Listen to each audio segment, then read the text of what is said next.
I'm going to be honest with you, and I'm just going to tell you this right now. We did not get any support from the black churches in Seattle, Washington at that time.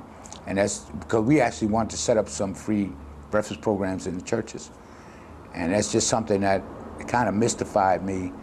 But I think as time went on, I think they might have done something. I don't know. You think it was because of their views of the Black Panthers that made them shy away, or? Well, there was a lot of disinformation. In the newspaper, they said we were thugs, gangsters, we would cut your throat, we would blow up things, we would shoot you. And that was the only news source they had. So apparently that's how you indoctrinate people, through the media, through scare tactics and things of that nature. So I think that's probably why they shied away from us. But all of us came from the church, all of us grew up in the church, and believe it or not, if you take it today as back then, a lot more black youth did go. We did. We were brought up in the church.